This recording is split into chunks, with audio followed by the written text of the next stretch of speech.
Recording in progress. 안녕하세요. 2026년 파이미니스트리 포예오 연구소 아름다움의 중요성 19번째 강.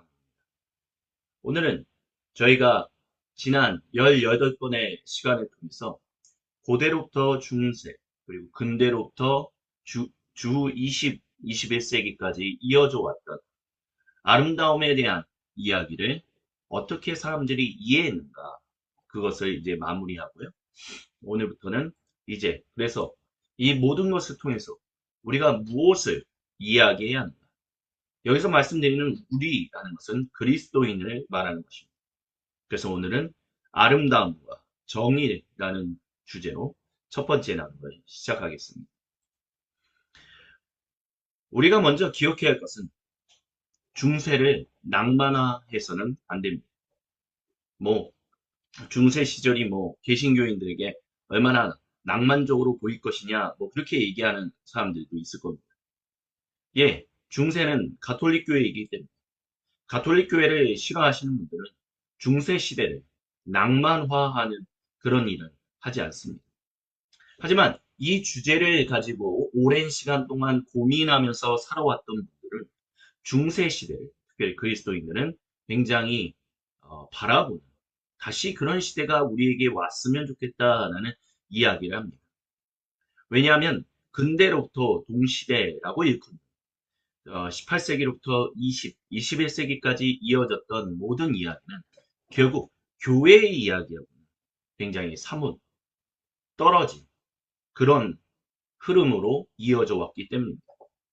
그래서 중세 때 모든 예술이 정말 명료하고 분명하게 그리고 어, 비율과 대칭을 맞춰서 정말 누가 봐도 아름답다라고 얘기할 수 있는 그런 작품들을 만들어냈었기 때문에 그 중세 시대가 다시 우리에게로 돌아오면 좋지 않겠는가라고 생각합니다. 그래서 중세를 낭만적으로 여기는 분들은 예술가의 목표가 고전적 그리고 중세적인 그 시대의 이상이었던 수학적으로 정의된 조화와 비례를 반영하는 작품을 만드는 것이다라고 말할 수 있습니다. 그리고 또한 그것이 사람들에게 유쾌하게 받아들여지는 것을 원합니다. 이와 같은 것에 대해서 데이빗 교수님은 그 결과는 선한 사회, 선한 삶, 선한 도시, 선한 예술에 대한 특정한 비전으로 나타난다고 얘기합니다.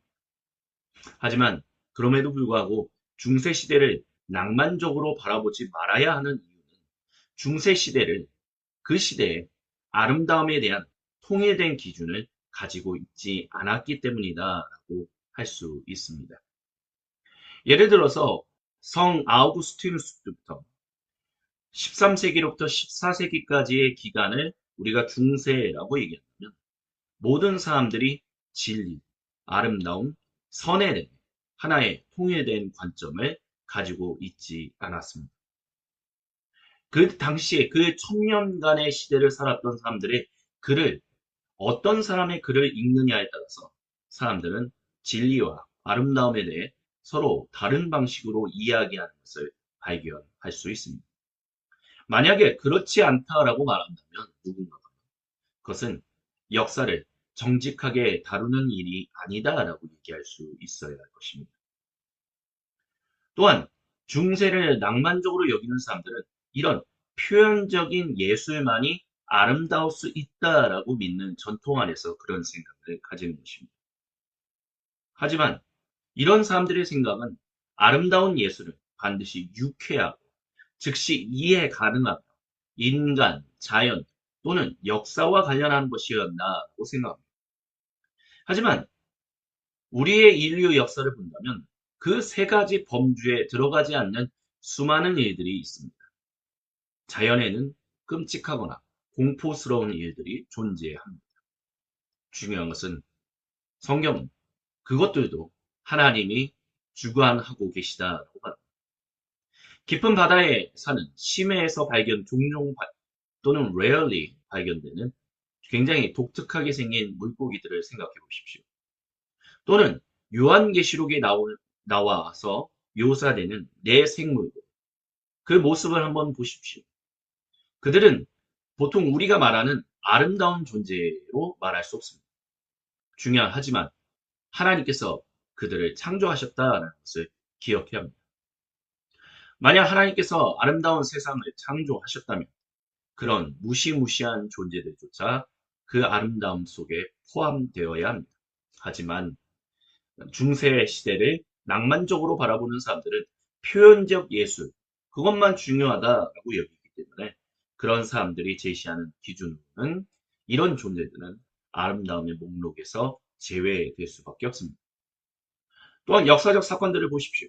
흑사병이 돌고 십자군 전쟁이 일어났고 이런 모든 일들, 그런 사건들을 우리는 어떻게 묘사할 수 있습니까? 20세기의 많은 예술가들은 역사의 추악하고 공포스러운 면들을 그래서 다루려고 했습니다. 인간이 서로에게 저지른 폭력과 전쟁의 상처를 다룸으로 진실로 그것을 온전하게 표현하고자 하는 일들을 행했습니다. 또는 데이비 교수님이 이렇게 얘기합니다. 십자가에 못 박힌 그리스도를 과연 표현적 예술로 아름답다라고 얘기할 수 있는가? 이런 질문들을 따라가다 보면 기존 개념들이 무너질 수밖에 없다라고 데이빗 교수님은 이야기합니다. 또한 세상을 이해하는 방식이 굉장히 많이 달라졌습니다. 21세기 세상을 이해하는 방식은 예전보다 훨씬 다르고 복잡합니다. 아이작 뉴턴 시대 때의 세상 이해를 한번 생각해 보십시오. 그 세상은 굉장히 선형적인 세상이었습니다. 원인이 있으면 반드시 결과가 있습니다. 그게 오늘날 우리 시대에도 존재하지 않는 것은 아닙니다. 원인이 있으면 반드시 결과가 있습니다. 하지만 아인슈타인을 대표로 하는 오늘날 우리 세계는 훨씬 더 복잡하고 다양하며 혼란스럽고 비선형적입니다. 뉴턴의 세계관, 아이작 뉴턴을 통해서 형성된 세상 이해는 수학적으로 구조화된 방식이다. 아인슈타인이나 그 외 다른 이들이 드러낸 우주는 굉장히 달랐다라는 것. 그렇기 때문에 오늘날 많은 예술가들이 이 복잡성에 반응하여 그러한 혼란스러운 현실을 직면하고 반영하는 예술을 만들기 시작했다라고 데이빗 교수는 말합니다. 안타깝게도 그리스도인들은 이런 대화의 자리에서 스스로 물러났습니다. 그래서 오늘날 이런 과학적 발견, 사회적인 격변, 자연의 압도적 힘과 공포, 이런 파괴적인 요소들이 숭고라는 우리가 지지난 시간에 나왔던 그 주제의 핵심이 되었고 고딕 장르 안에 담기게 되었다. 그래서 고딕 장르 중에 하나를 대표적으로 얘기한다면 좀비, 아포칼립스, 이런 여러 가지 예술 작품들을 얘기할 수 있을 것입니다. 또한 시대가 흐르면서 어떤 것이 진실한 예술작품인가라는 것을 결정하는 주체들이 달라졌습니다.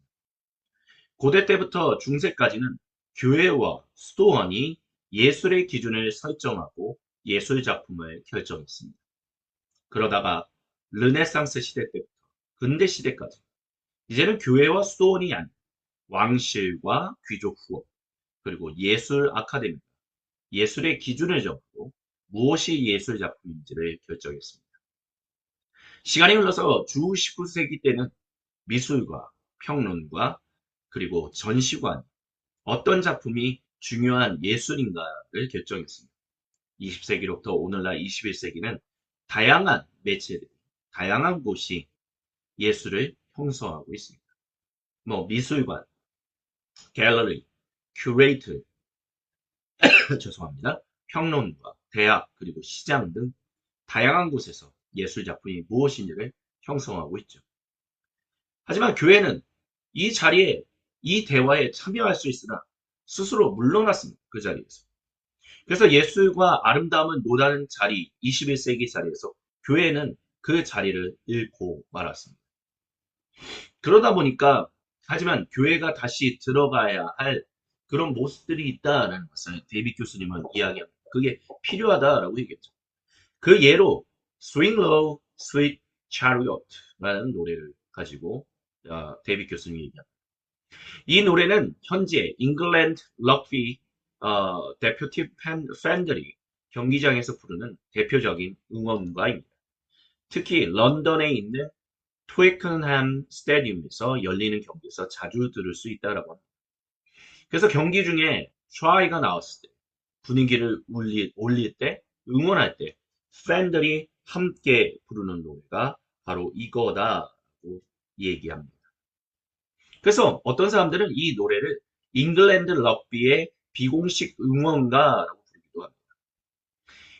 흥미롭게도 이 노래가 럭비에서 불리기 시작한 것은 1988년 최근입니다. 그 경기에서 크리스 오티가 헤드트릭을 기록했을 때 그때 경기장에 있던 학생들이 이 노래를 부르기 시작했고 관중들이 따라 부르면서 경기장 전체로 퍼졌습니다. 하지만 이 노래가 논란이 되고 있는 이유는 원래 이 노래가 미국 흑인 노예 공동체, 즉 해방과 구원의 희망을 표현한 아프리카계 미국인 영가이기 때문입니다. 그래서 이 노래의 특징은 다음과 같습니다. 흑인 노예 공동체에서 구전으로 전해왔습니다. 성경 이미지와 해방의 희망이 결합되어 있습니다.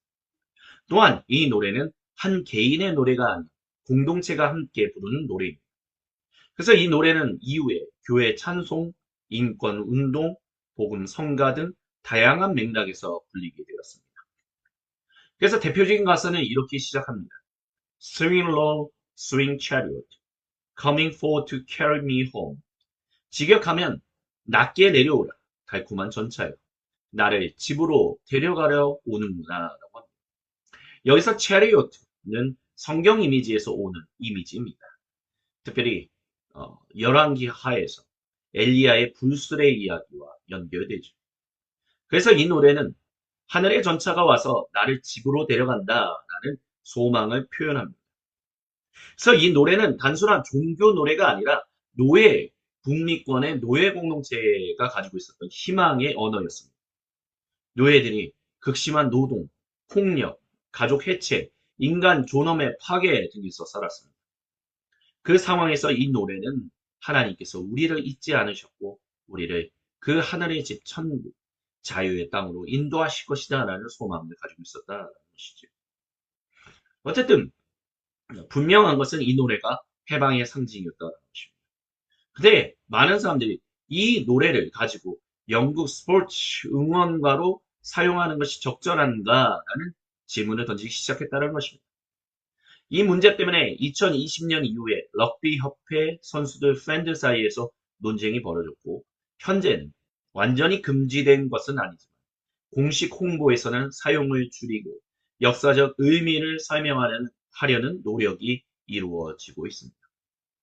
이런 것처럼 이 한 예는 결국 교회가 들어가야 하는 세상 가운데서 아름다움과 관련해서 얘기되어야 하는 예술과 관련해서 얘기되어야 하는 자리가 분명하게 필요하다는 것을 우리에게 알려줍니다. 이렇게 그 노래가 무엇인지도 모르고 그냥 사용하는 것. 그런 이해 없이 사용되는 것 가운데서 우리가 교회는 정말 무엇이 온전한 것인지, 무엇이 진실로 모두에게 선한 것인지를 가지고 이야기를 할 수 있어야만 합니다. 또한 교회가 오랜 시간 동안 아름다움에 대해서 많은 이야기를 형성해 왔기 때문에 아름다움을 이야기하는 것은 교회에게 있어서 매우 매우 중요한 일이다라고 할 수 있습니다. 이렇게 21세기는 아름다움에 대한 논의를 이제 다시 새롭게 시작해야 할 때입니다. 또한 그리스도인으로서 우리가 이 주제와 관련해서 겸손하게 씨름해야 할 주제 중 하나는 지난 수세기 동안 얼마나 많은 사람들과 공동체들이 전 세계에서 소외되고 거부당하고 배제되어 왔는가 하는 것입니다. 유럽과 미국의 역사 속에서 그들이 찬양했던 그 찬양들이 결국에는 그 찬양만이 되게 중요한 것이다 라고 얘기되면서 제3세계, 아시아, 아프리카, 다른 지역들의 찬양들은 별로 중요하게 여겨지지 않는 일들이 있었습니다. 하지만 이제는 서구 유럽을 중심으로 하던 이 아름다움의 논의를 바꿔야 할 때입니다. 또한 서구 교회 예배 음악만을 중요하게 여기던 세대가 바뀌고 있습니다. 이것에 발맞춰서 우리도 이와 같은 주제들을 다시 교회 내에서 일으켜야 한다라는 사명을 가져야 합니다. 그것과 관련해서 저는 최근에 나왔던, 몇 달 되지 않았습니다. 어노인팅 14집이 가진 의의가 매우 크다고 얘기할 수 있을 것입니다. 오늘날 예배 음악은 전 세계적으로 연결된 문화입니다. 힐송 처치, 베셀 뮤직, 엘리베이션 워십 등등 이런 공동체들이 만든 음악은 한국, 아프리카, 사우스 아메리카, 동남아시아 등 전 세계 교회에서 번역되어서 불립니다. 그래서 많은 교회들이 같은 스타일의 음악을 사용하게 됩니다. 하지만 그럼에도 불구하고 어떤 사람들은 이렇게 질문합니다. 우리가 그 음악들을 좋아합니다. 하지만 그것만 있는 건 아닙니다. 각자 문화에는 고유한 예배 표현이 있기 때문입니다. 예를 들면 아프리카 교회는 리듬 중심의 찬양, 한국 교회는 회중 찬송 중심, 그리고 라틴 교회는 춤과 리듬, 동아시아 교회는 서정적인 멜로디, 대표적인 게 꽃들도라는 찬양이 있겠죠. 이렇게 예배는 항상 문화 속에서 표현됩니다. 그렇기 때문에 그리스도교 예배는 하나의 서구 유럽 국민권의 문화 스타일을 따라갈 필요는 없습니다. 물론 그것을 받아들여서 고백할 수는 있죠. 힐송 스타일, 서구 팝 음악 구조, 드럼과 일렉스 기타, 대형 예배 사운드. 하지만 이것이 전 세계 예배의 기준이 되어서는 안 될 것입니다. 그리스도교 역사 속에서 항상 교회 예배는 지역 문화와 함께 발전했습니다. 초대교회 유대 음악, 그리스 음악, 중세 때는 그레고리안 성가와 종교개혁에는 독일 포락, 즉 예배 음악은 언제나 문화 속에서 형성되었습니다. 그래서 어노인팅 14집이 북미권 또는 영국의 예배 음악이 아니라 동남아시아, 아프리카, 남미 이런 곳에서 찬양되는 곡들을 한국말로 번역해서 찬양해보자 라는 마음을 가지고 어노인팅 14집을 기획했고 한부영 찬양 인도자의 인도를 따라서 찬양이 올려졌습니다. 이런 것처럼 어노인팅 14집은 그리스도교 미학의 중요한 개념인 inculturation, 우리말로는 문화화라는 것을 굉장히 중요하다는 것을 드러낸 대표적인 사례가 되었습니다. 물론 복음은 하나입니다. 하지만 예배 표현은 문화마다 다르게 나타납니다. 그렇기 때문에 모든 곳이 다 하나님을 향한 아름다움의 표현이 될 수 있다는 것을 어노인팅 14집이 보여주고 있으며 우리가 이와 같은 것들을 다시 한번 우리의 담론 속에서 끄집어낼 때가 되었다는 것을 우리가 잊지 않았으면 좋겠습니다. 또한 더불어서 우리는 그냥 아름다움을 말하는 것이 아니라 누구의 아름다움인지를 논해야 할 때입니다. 21세기 교회는 방금 전에 우리가 이야기했던 스윙로 스윗 체리엇 그 노래가 전혀 엉뚱하게 사용되고 있는 것을 토대로 교회가 이 아름다움에 대한 예술에 대한 논의 담론에 다시 들어가야 할 중요한 점을 발견한다라고 말씀을 드렸습니다. 즉 21세기 교회가 더 윤리적이고 공동체적인 질문을 세상에 던져야 할 때라는 것입니다. 또한 우리는 더불어서 아름다움에 대한 논의가 배제되고 있는 이들이 누구인지에 대해서도 우리는 살필 수 있어야 할 것입니다.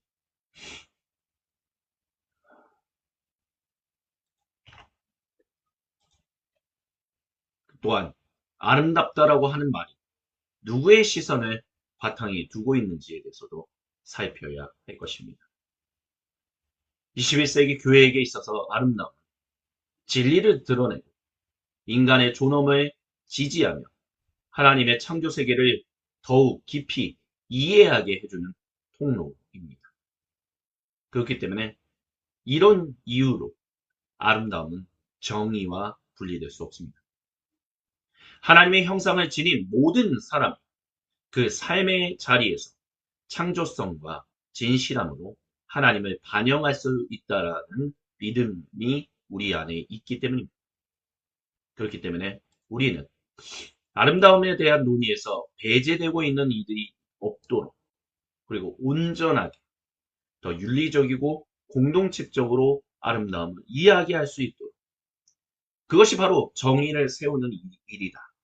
그래서 아름다움과 정의가 하나로 연결된다라고 얘기할 수 있습니다.